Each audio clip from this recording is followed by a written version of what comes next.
All right,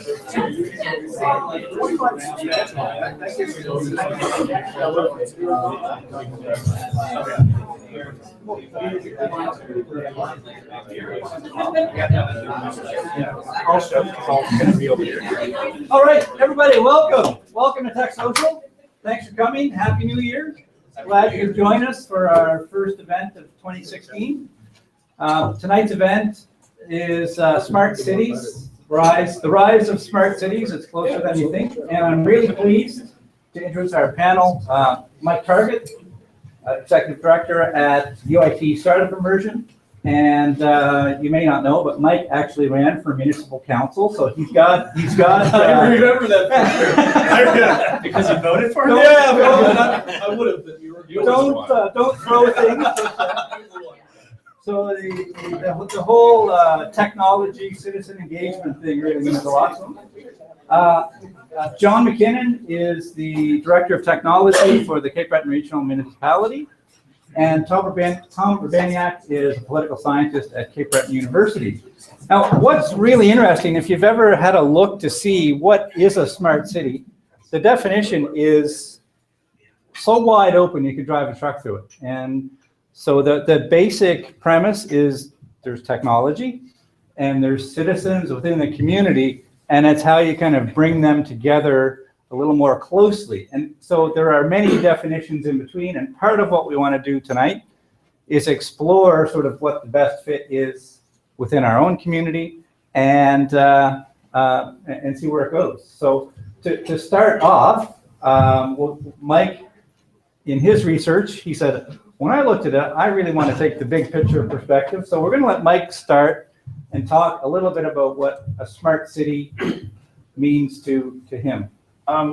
So in the interest of bringing people together, could maybe people at the back sort of form a bit of a circle?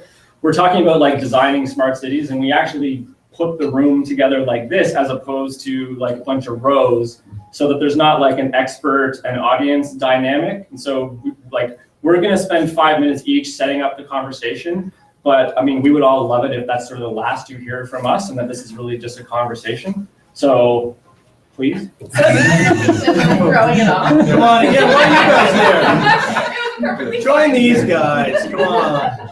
And then we also don't have to use the microphone. We can just chat, right? Good for those folks online, though. Are we gonna like hand the microphone around when people are? No. So that, The audio is okay right now for, I can see that the audio is fine. All right. Maybe you can put it up on the table. I have a little stand. Just saying. I can hold it. I'll speak into the microphone really long. No, I'm just saying, but buried amongst the folds. Anyway, never mind. I'm just gonna wait till these goes. Yeah.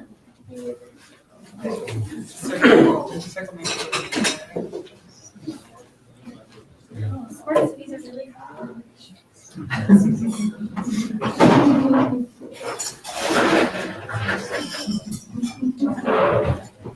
Okay, so good to get started.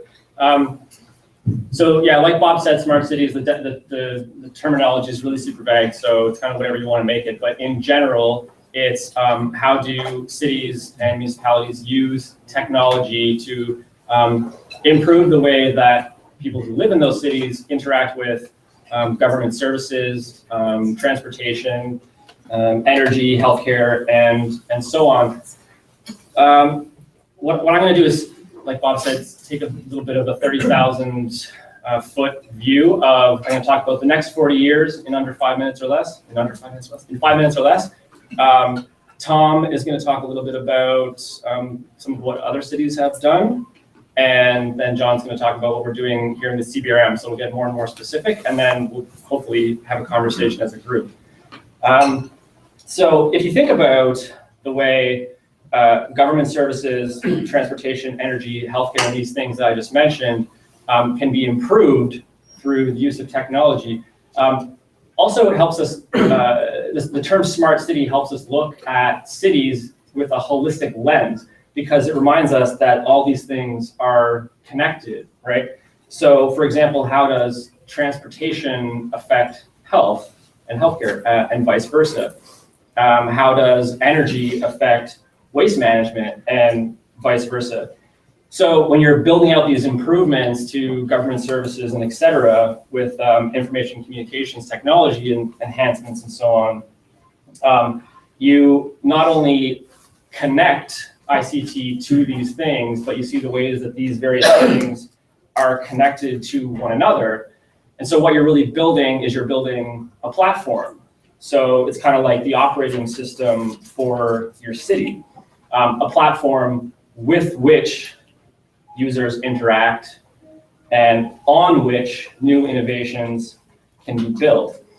And so I just used the word user there deliberately instead of the word citizen. Citizen is a vast improvement over the term consumer. We just think of ourselves as passive consumers of government services and city services, whereas citizen has obligations in addition to rights. But I use the word user deliberately for two reasons.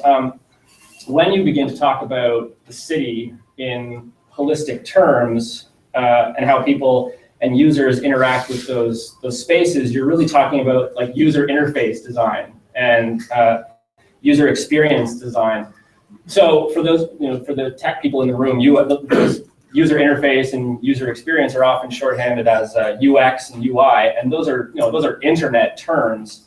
But if you think about how the internet has changed or helped change what it means to be a consumer of a product or service, I think it's a really helpful analogy. So to give a really simple example, a user of Encyclopedia Britannica is only a consumer, whereas a user of Wikipedia can be both a consumer and a producer. I think they even made up a word for that. It's like prosumer, but it hasn't really caught on because it's a terrible sounding word. Okay, well, so 50-50. It's okay. So yeah, that's a familiar example, and that's because we're all familiar with the ICT internet. But as information communications technologies become more integrated with the rest of the physical environment, we see the rise of what people call the Internet of Things, or what's increasingly being called the industrial internet. And so this gets to the idea of the platform on not just a city scale, but a global scale.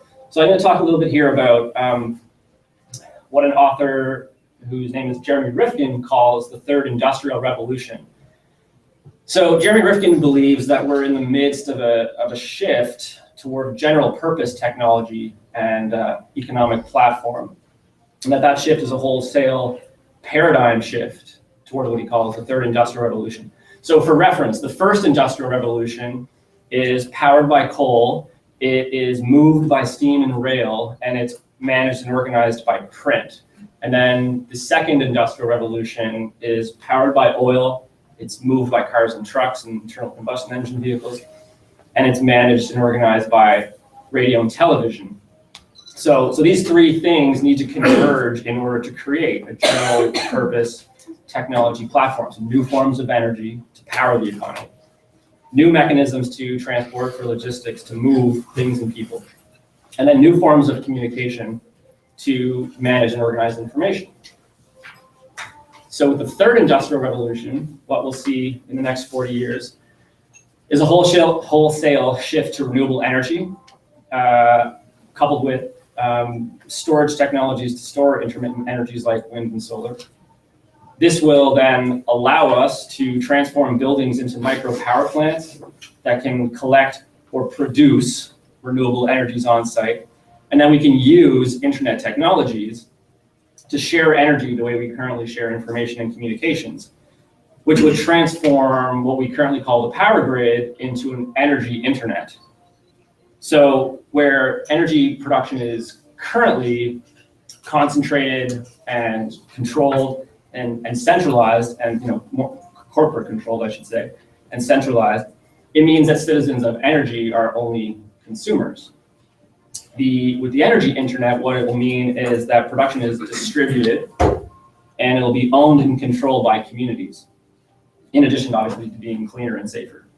So the energy internet will do for energy what the ICT internet has done for information, where users can be both consumers and producers. And then the same can be said for the logistics internet, because we'll be able to convert the transportation fleet into electric plugins, and they'll connect with the interactive power grid. So you'll have internets, plural, right? You'll have a communications internet, which manages our economic activity. You'll have the energy internet, which powers our economic activity, and the logistics internet, which moves our economic activity. He doesn't talk about this, but there's also the possibility that 3D printing and virtual reality will significantly impact physical transportation. So I was talking to somebody recently about how I'm ambivalent about port development. And I said, I'm not so much betting against a container terminal so much as I am betting on 3D printing. See what I'm saying? All makes sense. So this also means that there's huge opportunities for innovation, which is obviously important for entrepreneurs if we're going to consider ourselves an entrepreneurial community and a constantly learning community. There is a ton of opportunity to build on this platform, especially when you think about these internets. So the internet that we're all familiar with right now, the ICT internet, is really it's the disruption that's happened in media. So Netflix and Amazon own the market, and Blockbuster and Tower Records are gone. But in most other sectors and most other industries, the disruption has been only partial, if at all. So for example, in retail, there's been lots of disruption insofar as people shop online, but it's far from total. Even less so in professional services, telecom, insurance, banking, those kinds of things. There's been partial disruption from apps, but it's far, far from total. And then lastly, in automotive and logistics and the things I just mentioned, like healthcare and energy and education, there's been very little disruption, but it's all coming. Great, thanks, Mike. Tom? Okay, well, I'm really the weak link in this. I need truly. I've worked with Mike and with John on our paths across on various projects, and our community is really, really lucky to have both of them. So I'm very pleased to be part of the panel with them. I think when it comes to governance, and by governance I mean leaders and citizens, it's not in the first instance about technology being the smart city, or for that matter, about writing the perfect municipal government act, or suddenly landing $20 million and then directing it to something. But I'm going to add another term to consumers and citizens and producers, and that's cultivators. So smart city is about cultivating. And the Vienna University of Technology has worked with so-called smart cities in the EU, and with 77 of them in particular. And they've developed a number of categories and indicators under those categories that they try to measure. Good data is, of course, key. And they look at smart economy, smart mobility, smart environment, smart governance, smart living, smart people.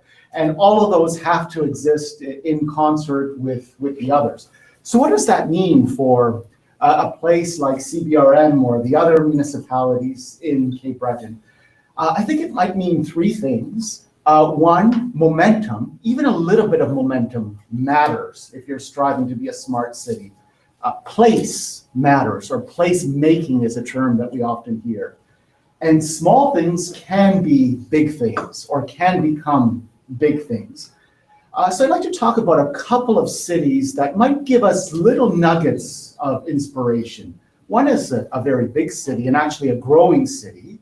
So if you're skeptical about that example, I'll bring in another city that in many ways is demographically similar to the CBRM. The first city I want to talk about a little bit is Curitiba, Brazil.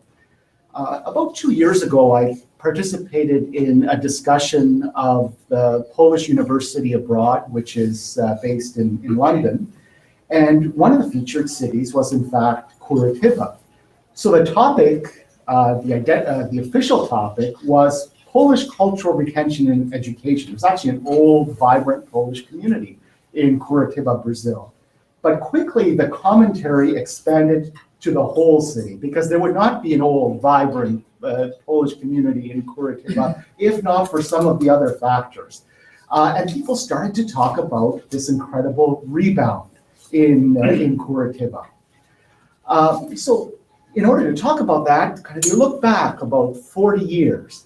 And in 1971, there was a gentleman named Jamie Lerner. He was a young urban planner, and he became mayor. And he served on and off until 1992 and later became governor of the Paraná state. It was hardly a great honor to become mayor of Curitiba in 1971. Garbage collection was erratic, buildings were falling apart, taxes were going unpaid all over the place, slums were proliferating, there was hardly what you could call a public transit system, crime was rampant, cronyism and corruption were everywhere. The federal government was not responsive to any of these problems. True, the population was growing of Curitiba as rural people moved to the city, but that was not a blessing when most of the structures and systems just weren't working.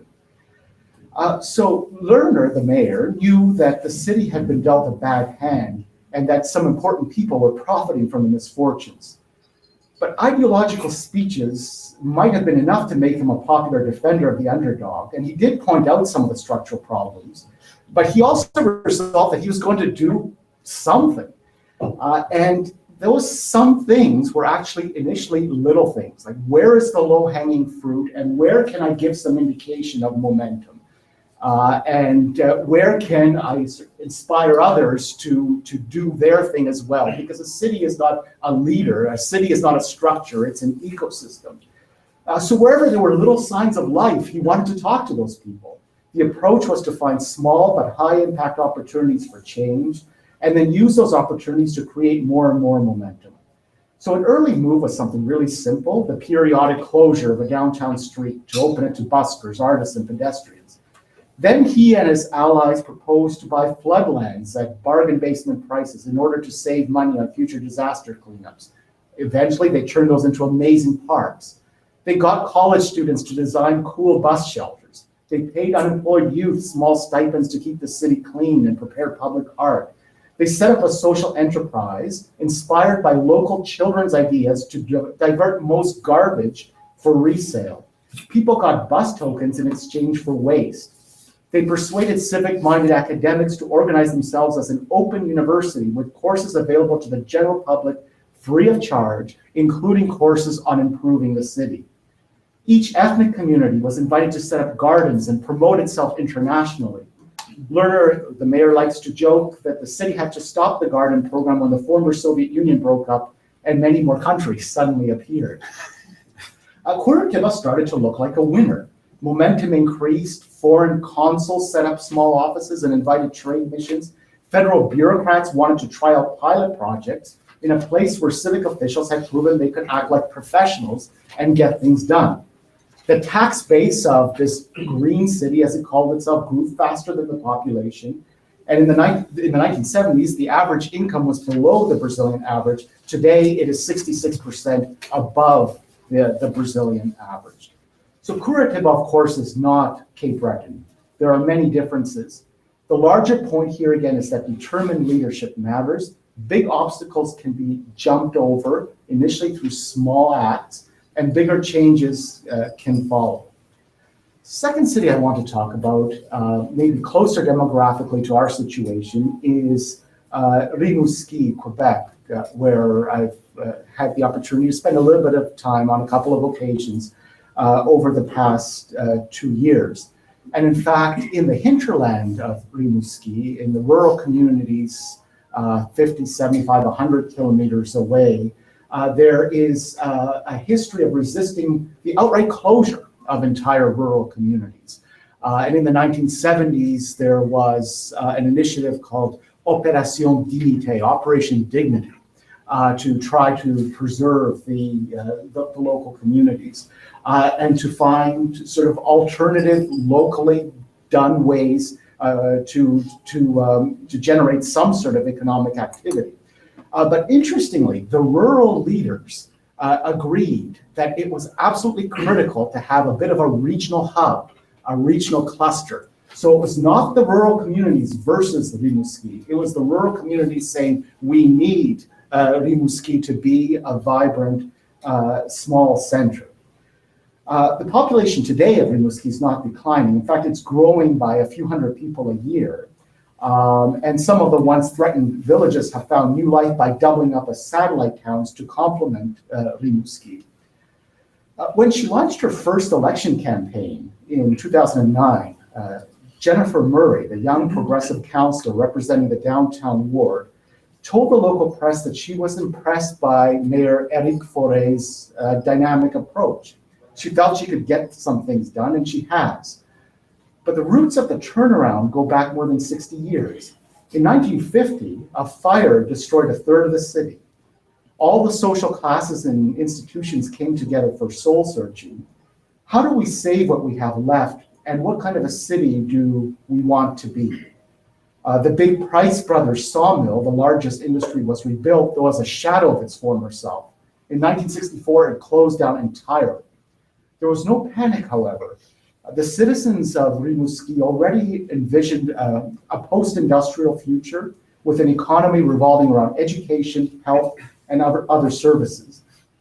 And over time, and this is really important, the residents and their leaders determined that how you physically arrange the city's places and spaces makes a huge difference. So the Cégep, the junior college, is downtown, as is the regional hospital and the Maritime Institute. The university is just outside the downtown, but within walking distance of everything. These institutions literally feed off each other and feed the downtown. Big box development has gone ahead in the city, but it's bordered by a new, attractive, pedestrian-friendly, mixed-income residential area with easy access to downtown. As for the public areas, or the publicly owned properties of the city, mediocrity is not tolerated. Rimouski has inviting streets and colorful parkettes, often done through low-budget projects. The cold weather city manages to have bicycle lanes everywhere, including along the entire waterfront or the riverfront. Historic buildings and districts have been preserved. When an owner cannot afford a restoration, a general campaign is sometimes mounted. It's understood that restoration creates good jobs and is key to the city's distinctiveness and appeal. There's a medium-sized performing arts facility in the heart of the downtown, and it's beautifully designed. Many illustrated outdoor interpretive panels, QR codes tell you about local events and personalities. A decaying downtown mall has been turned into a residential development. There are very few vacant storefronts and vacant houses in Rimouski. So it may be too late for us to use some of Rimouski's examples, including sort of where some of the institutions are located. But I think that the larger message here is that local choices do matter.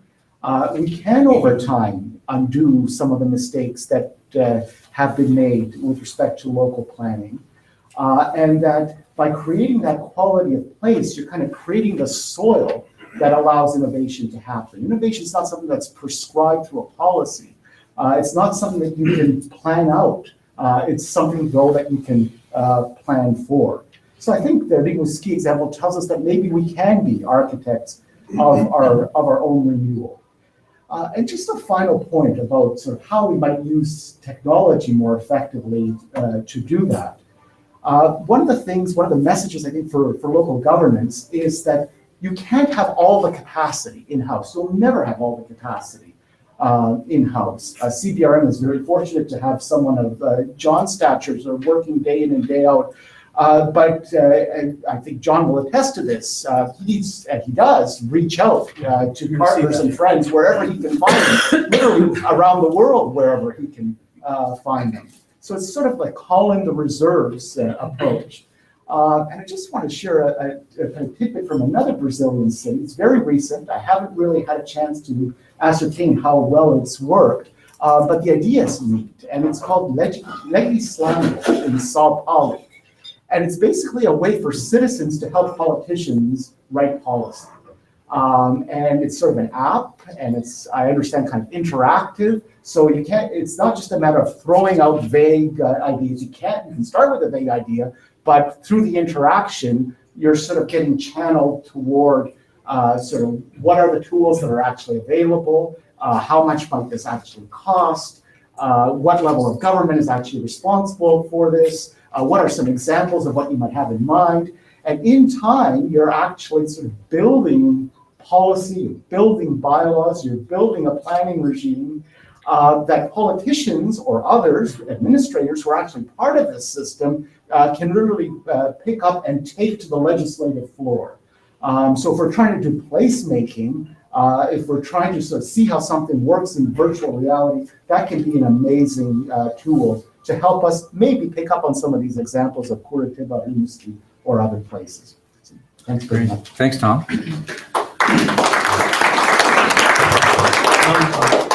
Is it on? Yeah. I want to take the mic. I was a former lead singer in a rock and roll band in the 80s. I can't, and we were good. I can't go without a mic. Anyway, I'm not quite sure what to say after all of that, but I'm here to really talk about some of the initiatives that we have in place at the CBRM. One of the things, though, you just actually said at the end, I'm a little embarrassed that I've actually never been to a TecSocial. I used to attend the tags back in the olden days, but I do promise from here on in, you're going to see a lot more interaction with the CBRM as it comes to, and I can assure you of that. And I understand it. I come from, my background is in the private sector. So I worked, I've struggled, I've lived the life. Bob and I talked earlier about, you know, every second Thursday having to make payroll. I know what that's like. So right here and now, I'm committing that we will be there. We will be partners, as you're saying. We don't have the answers. We don't have, you know, one of the things we don't have, which you probably know about, we don't have a lot of money. You know, we were a municipality back in '95. We had a population of probably around 129,000 people. We're down to 100,000 people now. The length of streets that needs to be plowed doesn't change. So we're strapped for money, but we do need help in moving things forward. Some of the initiatives, and it was funny because when Bob asked me, you know, how, you know, to try to be concise about what is a smart city, and I wrote down here my thoughts is the city taking advantage of technology to improve the quality of life for its residents, and I also included the business community in the city, and that is something that we have to start doing. We've been doing the best we can, but we have been, I would say, in a little bit of a bubble, doing our own thing. So I say here and now, I know that the mayor and council are committed at this, that we will look to you guys for solutions. I've talked before about the possibility of setting up some kind of an ad hoc committee that would help us identify, as you say, low-hanging fruit. Because again, we don't have a lot of money. Ideas of you know, creating a public Wi-Fi and all of the CPRM just are not feasible. So let's try to find low-hanging fruit. Let's look at businesses that may have ideas. Let's start opening our data to the developing community to allow them to be able to develop solutions. Let's look at partnering. I mean, we don't have a lot of money, but we can sure as heck be test cases. And that is, you know, the company that I was involved in, that was one of the things. Municipality, that's what they did. They worked with us and we grew from that. So I want to say here now that we will be partners as part of that. So some of the initiatives, I have a listing here of initiatives that we have started doing. And again, this is unlimited budgets. And one of the things I do want to say too as well, our budget this year is less than it was 10 years ago. So the technology budget in the CBRM is less than it was 10 years ago. So that gives you a sense of the issues that we are dealing with over at the CBRM. So some of the initiatives, we have recently provided live streaming for the council meetings. We've introduced, and it was funny, you think social media would be something that would be quite simple, but there was a lot of resistance in getting staff members and council members to accept allowing residents to communicate in that type of form. We now have online bookings for booking the Center 200 and ball fields. We also have, which I don't know if you're aware, we do have GPSs on buses. And that's something that we're going to probably come to you guys with later. We have GPSs on buses, we have Wi-Fi on the buses, but we don't have a solution for where is my bus. So if there are any good developers out there, we're going to look down the road at the possibility of exposing that information to developers for their own application. So you can now check the status of building permits online. You can request building inspections online. We've now Wi-Fi Center 200. We've done the Plaza Deck at the Civic Center. E-billing for tax and water is now available. E-voting. Were you there when e-voting was there? Electronic council agendas. All the bylaws are now online. All of our treatment plants, our water and sewer treatment plants, are all controlled remotely. Well, not remotely. They all have remote devices on them, and they can control them remotely. And we do have a fairly sophisticated GIS. Some of the applications that we're actually looking at that are in the queue, again, we may be looking at you guys to help us with, is where is my bus? We do need a solution for that. We don't have the in-house capabilities to be able to do it. We'll be looking for something like that. We are a member of sort of like a secret organization that I think is just becoming public. It's Nova Scotia Open Data Council. And with that, probably within the next, I'll hopefully do a presentation for you, maybe in 2 months, be here in 2 months to talk about that. And what we're planning to do is exposing much of our, at least GIS information, other information to the public for people to be able to value add, do things like that. So hopefully late spring, you'll start seeing some data appear publicly for your development, if that's where you're going to be moving. We're going to be enhancing the GPS vehicles. We probably have 65 to 70% of our fleet are GPS enabled. We are planning to centralize our SCADA systems, and we just signed a contract and are going to be improving the ticketing solution at Center 200. And it's funny, there's an item that you in the as entrepreneurs, we are managers of this TecSocial. I've made no bones about we do not want to own TecSocial, but because we own the biggest facility in the municipality, we are by virtue of that responsible for it. So again, another challenge for the community out there. If there are organizations or businesses out there that want to take control of that have a business case that would allow, our idea of creating this, if you remember back in the old days, it was reservatech.net, which was so we wanted this Cape Breton brand. And it was just by virtue of us being the largest, we created this TecSocial.ca, but we don't want to own it. So if there are entrepreneurs out there that are seriously interested and can put a business case together for, a one-stop shop for, I see people at the back of the room, but that's not it. But I don't know why, but we've talked about this before. I think I've met with you before, saying we really don't. So these are the types of things this is not stuff. This is not the kind of stuff we're good at. If you go on the TecSocial.ca website, it's not that great.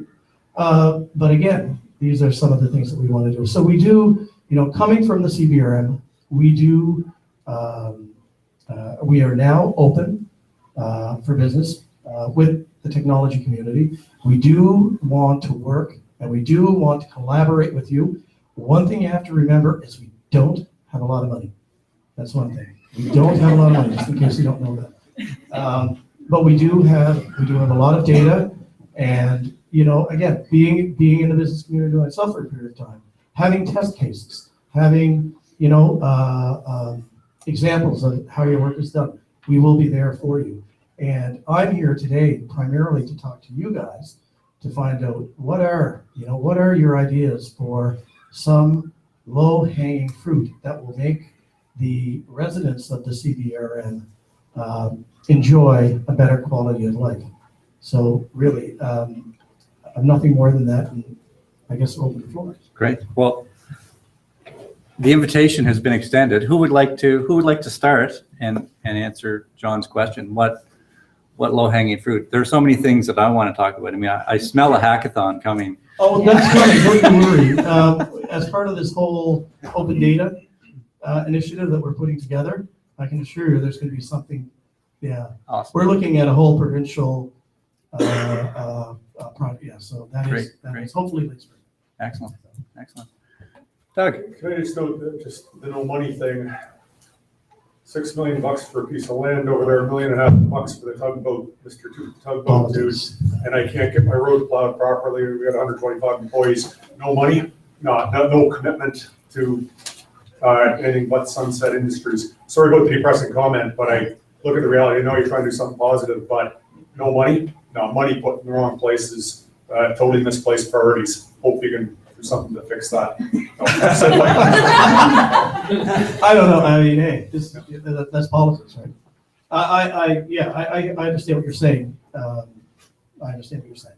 Leave it at that. Avery? Yep. One of the biggest things that I think is way forward for Cape Breton is youth. I will say that until I'm blue in the face. That's one of the biggest ways we're going to ever grow Cape Breton's industry, population, whatever. We have to find ways to get people to stay here. That's the biggest thing. People go west, make money, leave, stay there, whatever.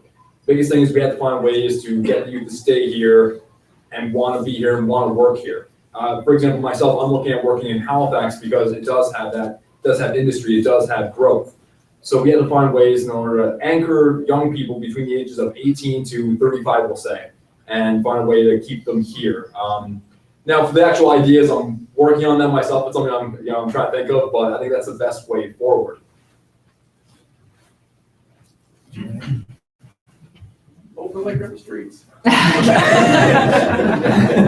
So how can technology provide? Well, It's really jobs. It is. It's a big thing. And I look to Mercado for example. Right. Big industries like that, they are popping up in places that I didn't even know about Mercado until about 2 or 3 months ago myself. So knowing that companies like that do exist and that they are hiring people who, like myself, are young, just fresh out of university or fresh out of college, that's amazing to think about. And that's giving jobs to local kids, people who actually have talent. There's a ton of talent here in Cape Breton. It's just that we have to find a way to create jobs to give people who have that talent something to do. So what can we at the CBRM do for you at Mercado? Do you have any, is there anything we can't do? Is there, I don't want to put, no pressure on Darren, but I'm sorry about that. something that I would personally love to see would be the CBRM open it up so that if somebody had an idea, perhaps CBRM could be a first customer or be willing to test. I mean, it might be as simple as parking meter technology, or it might be where's my bus at? I mean, it would be great to be able to have some talented people develop something and work through the CBRM to test it and perhaps be a path to market. That would be awesome. Well, I've committed to that today for sure. Yeah. Great. Richard. So you say there's no money, and I understand. So my understanding of that, you're not going to commission anything and take risk on development, and I get that. But are there revenue sharing opportunities? So you talked about your ticketing system. Absolutely. So that's not money out of your budget, but that's money from. Yeah, I mean, that's a model that can work for you. Absolutely. If somebody has a good model, I mean, there are other venues within the Cape Breton area that other people would want to attract into this group. That absolutely we would be certainly open to. We want to deliver a service and take a small chunk of it. Right. We need our cut to run the. If we have a concert at Center 200, I mean, we do the Savoy as well, just by virtue of they don't have a solution. But we would rather. I mean, it's not our business. It's not what we're good at. Some could argue we don't do a good job plowing, but we do the best we can. But that is our job. We can plow. But that is our job. Our job is to plow. Our job is to provide policing. And, really and truly, it's not. You talk about core services. Maintaining a website or maintaining a system for ticketing is not one of our core services. Police, fire, Public Works, absolutely. Things like that, yeah, if there are groups or organizations, or if there's businesses out there that could come up with a solution that would do it, yeah, we'd absolutely be open to that. Not core service, for sure. I'll jump right in. Yeah, go ahead. Well, I'm not an entrepreneur. I work at the university. So I'm familiar with these other two characters. But in terms of solutions, I think I was attracted to this conversation because I thought of smart cities as a very specific government-funded program that's had success in communities like Brantford, Ontario. And if you go onto Brantford's municipal website, you'll see what they've done with smart cities. And that's where my orientation was from. But I think I wanted to pick up on two opportunities, and they've been mentioned in your presentation, but I think that have an opportunity right now in CBRM. One is that, using the open data is extremely important, but having access to that is often facilitated through the public library system. And at the moment, we're discussing what our library should look like in this municipality. Well, Brantford is an example of how they use the library to reskill people. So the library partnered with several post-secondary institutions so that, when you think of the people that were laid off in Ontario who needed retraining, so they could be useful to companies like Mercado or whoever was taking off in that area. There's an opportunity for that conversation to happen. What should our library be doing to make opportunities for youth to stay? And accessing open data, giving people a place to play and experiment, being part of that ecosystem you mentioned. I think right now is the time to have that conversation. And another interesting opportunity that I think is open for a conversation right now here is, I'm not sure if other people are familiar with Studio City in Vancouver. I'm originally from Vancouver. I was just back there again, but the municipality there hosts students in a sort of co-op situation. But you can work for the municipality as a student, and your job is to create innovation for the municipality and solve their problems, right? So there are funding streams available for students. And there, I think, is an openness at CBRM to work with students, but we don't actually have that mechanism in place right now. And I think we could be doing that.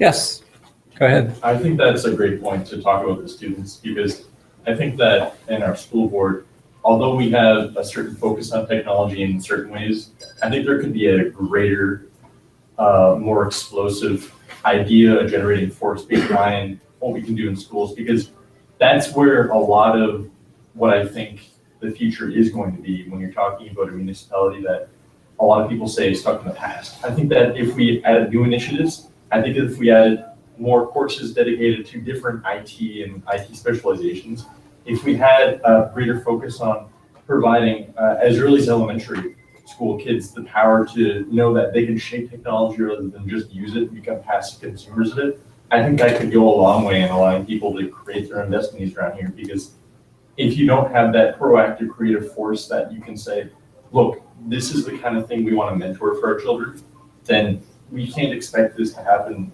just based upon what's available in the community now. We have to foster and cultivate it.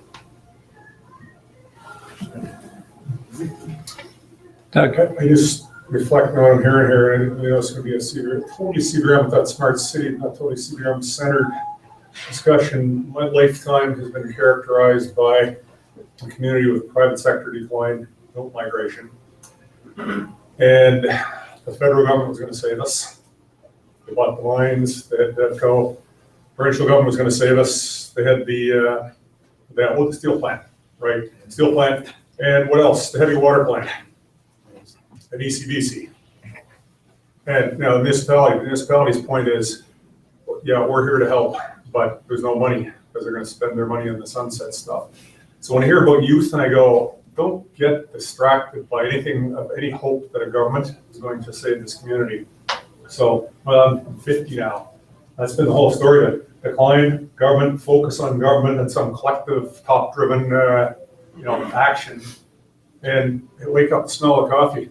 It ain't here. There ain't no steel plant. There's no greenfield steel plant in Gabaroos. There's not going to be a container port here. I wish there was, but there's not going to be. A railway in subsidized is dying. Okay, but there's vibrant innovation here. The government has had jack of shit to do with the success of that sector. Okay, little bits and pieces here and there doesn't drive it. Okay, youth, go start a company, go work for one. If they're around, you got to do it yourself. Not happening from government. CBRM's not going to do it. And with all respect, but you're opening, there's no money. I'm like, yeah, no, there's no money for this kind of stuff, right? So just think about that. You pick up yourself, North American economy is wide open to us. You can sell anything to anybody here. So pick up and do it. Yeah. Me? Oh, sorry, Rory. Yeah, no problem. This is more of a question than anything else, but like, my mom's on my back. She's like, get a family doctor. And I don't know how to do that. Is there a database online? Is there something that says this doctor is open? Because my mom's like, call the doctor, but that's weird. So you're asking me? Yeah. Oh, I have no idea. That's a provincial. Our parents got me. I'm pretty It seems like confident. something that should exist that doesn't exist. No, that doesn't exist. I don't. I mean, I looked I'd at like to see one health myself. insurance is doing these, so. No. I recently had a staff member from UIT move back home to Vancouver to work for a startup that's building that. So you just wait until it makes its way across. Cool. I guess I'll call the doctor. Yeah. Yellow Pages, does the Yellow Pages even exist anymore? The College of Physicians and Surgeons of Nova Scotia. Jim? So I'm going to start by saying I agree with Doug. The only way we're going to save ourselves is to save ourselves. And if we focus on ICT and technologies around that, I think that's how we can drive it, because we don't need $100 million or $50 million. You can start something on your own, put an app together and start working on that and grow from it and build from it. And I was going to go back to something Mike talked about earlier when he talked about we're moving into this. We're in this network of networks. The IoT, industrial IoT, which is SCADA, exists now. The city's got SCADA networks. They're already connected to the internet, good, bad, or indifferent. Those things are there. And we have to look at the fact that all of these things are there and they're already merging, because if we don't, we're going to miss the boat that there's huge opportunities being created. When they connect the SCADA network to the rest of the internet, it creates huge potential for folks like me that need to go and secure those types of things, because if they're not secured, there's huge potential problems. There's already people connecting their cars to the internet. There's people connecting their televisions, refrigerators, all this stuff exists today. And we're seeing massive growth. So we've already missed the first part of the boat to start to get ready for it. But if we don't jump on it now, it's going to just go by. So it's not a matter of planning for when it hits. It's hitting now. We need to be running and running with it, or we're going to miss another opportunity. Yeah, those kinds of things are not like, so we're not talking about like pure internet companies, right? You're talking about how internet companies can connect with the rest of the world, right? So I'm really excited about this Nova Scotia Open Data thing, even though there might not be any money for new things. But how many people here were at the Lewisburg Seafoods event in December? So like a third maybe. So the idea behind that, for those of you who weren't there, was Lewisburg Seafoods is a relatively successful company working in a relatively traditional sector. And they have lots of problems that they believe could be solved with technology solutions. So the idea was to introduce the sort of startup Cape Breton community, people that are working in the tech sector, to the people at Lewisburg Seafoods who are working in these traditional sectors, who know that there are problems and know that there's some people out there working in tech that might be able to solve them, but don't know how to solve them themselves. What they did at that event was paint a picture of the sector. So here's what like the fishery sector looks like.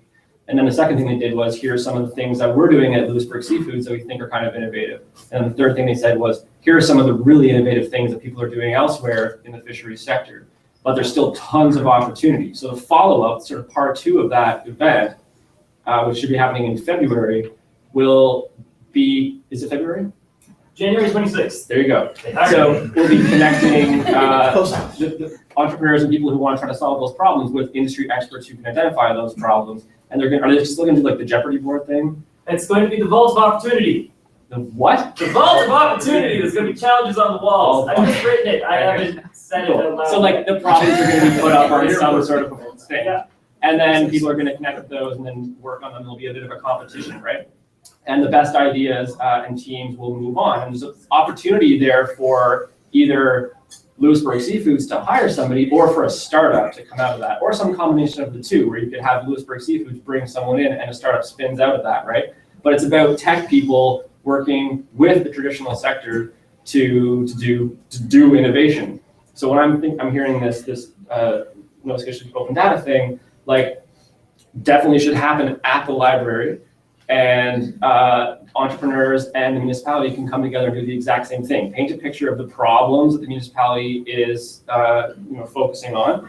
Entrepreneurs can come at those problems. Now, yeah, CBRM is not going to hire some of these people or invest in their startups, but they could become their first customer, right? Especially if the procurement policy is already like that, and if not, then it should be.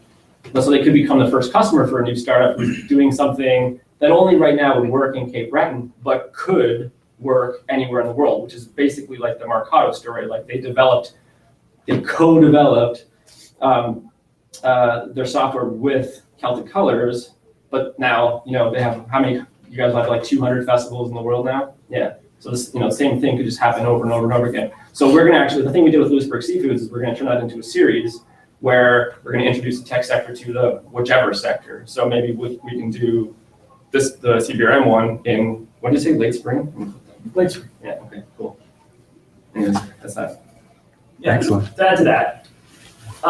Right, so it's not just a hackathon weekend thing, it's a 2-month project where you get in touch with the industry expert and you can contact them whenever you want. And it's not just tech problems, it can be technical in nature, marketing, or logistics.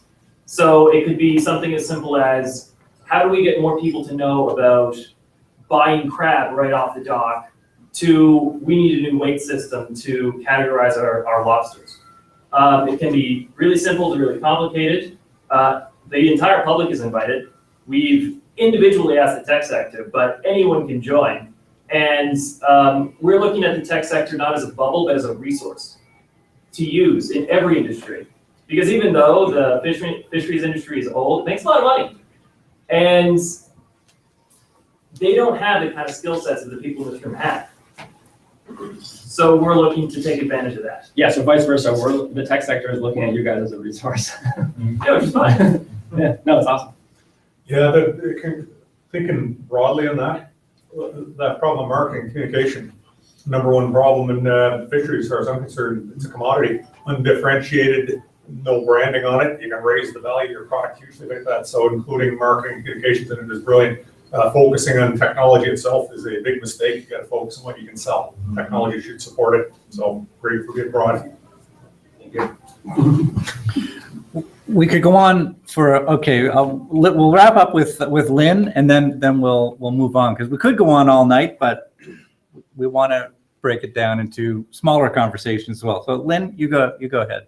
Okay, so my name is Lynn MacKinnon. I'm the Executive Director for United Way Cape Breton, and our mission is to build stronger communities. So I have approached the CBRN because I have this idea of how we can build stronger communities across the island, and one of the issues specifically we're talking about right now is transportation. Having a user-friendly transportation system that enables people to get to work, basically. So what I've found is that people that I'm dealing with, people working for, or maybe just starting out trying to get back on their feet, are having challenges getting to work on Sundays, in the evenings, shift work, things like that, which tends to be where most people are working. So I've approached CBRM because I've got this big idea, and it's kind of, and we're trying to start small. But the idea is similar to the octopus card or the oyster card that is overseas. And what I want this to be is something that is, that people want to purchase, the everyday Joe that has a lot of money to purchase. And then once we create that, whether it's a smart card or it's an app or whatever it is, once we create that tool, then I will, as a United Way funding agency, will subsidize people who can't afford to purchase that and give them the passes in order to be able to access transportation, childcare, recreation, if it's the Y, if it's the library, if it's the Center 200, whatever they need in order to have, and I would backfill those resources through our United Way funding. But I need the tool. I need the smart card, I need the transportation pass, or I've been calling it the all access community pass. And my vision for it is not only just to do transportation and other community services, but also to do maybe some tourism things so that people will want to buy it, so that we'll get some off-island money coming to Cape Breton as well. So with the Oyster Pass, for example, over in Europe, you can load it up with tourism places, and you can load up your card and you pay for it, and it's a business. Somebody's making money off of this Oyster card. You have to purchase the card and then you load it. And the Octopus card now mostly is used for transportation, but I see an opportunity here where we can get, when we have the people coming in on ships and we have people coming in from other, the tourism, from May till October, they can purchase stuff, load up that card, and somebody can make money off it. Yeah, United Way is not looking to be the owner of that card. As John said, that's not what we do. But I would like somebody to develop it, somebody to own it, somebody to make money off it, and we'll subsidize the people who can't afford to purchase it. Does that make sense? So Lynn, what's the obstacle to it happening? Is it that the idea exists in the air and sort of no one's putting it out to competition? Is that what we need? Right. A bit of a mechanism Yes. to put things out to competition? Right. Yeah. Yeah. So I went to CBRM, and of course, they don't do that either. So then I talked to Bob, because I knew he had this thing going on. So I'm really out of my element sitting in this room talking about technology. It's not something I want to do. But I think there's potential there for generating some off-island money. And if it does that, just if we work with somebody that does that, then, and maybe I have to make the application for the initial stuff, but ACOA will fund a project that brings off-island money to Cape Breton. But that's the only thing they'll fund, anything that brings off-island money. So as a nonprofit, I might be able to, and then even in terms of, we're using the public transit system. So there's that green community, there's funding for that. I mean, there's all kinds of federal, provincial, and foundation resources that we might be able to pull into that, but I can't do it. I can't do the technology, and we want to make it, we need to have the smart card, because most of the people that I fund programs for might not necessarily have a smartphone.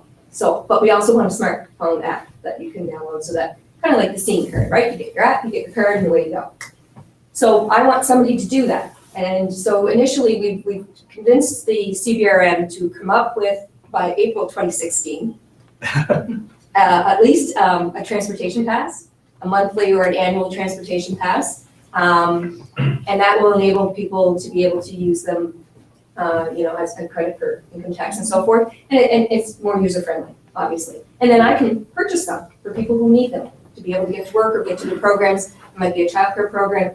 I mean, what I've learned is that there's childcare subsidies for daycares, but the people don't live close to, in proximity to get to those, to access those services. So I want to be able to make, because we've got such a rural, CBRM is still quite rural. I mean, the fact that if it takes you an extra hour to get to work, that's an extra hour of childcare, or 2 hours a day if you're working. So all kinds of things that we're working on at United Way that we want to be able to facilitate that kind of support for people who are trying to get back on their feet. But I think it's an opportunity for somebody to create the technology, to create the smart card, and then if we make it so that people want to buy it, people who have money want to buy it, whether it's tourists or local residents, whatever, then it can be a revenue generating service for. So you're talking about like an RFID cashless environment in the city? John? I spent a lot of time with Lynn on this. A card, We're like, oh no, she's here. That you could go to a site, for example, put $100 on it, and then go buy your lunch on it.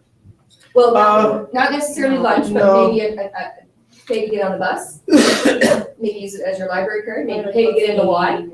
That kind of stuff, access to Center 200, any facilities it could be. That's gotta be off the shelf technology. And honestly, Yeah, there's yeah, probably exists. 80 companies. I work with about 30 that do that now. It's not quite, This technology exists, you just have to call them and then make arrangements to implement it, and it's usually they take a percentage of the revenue, so.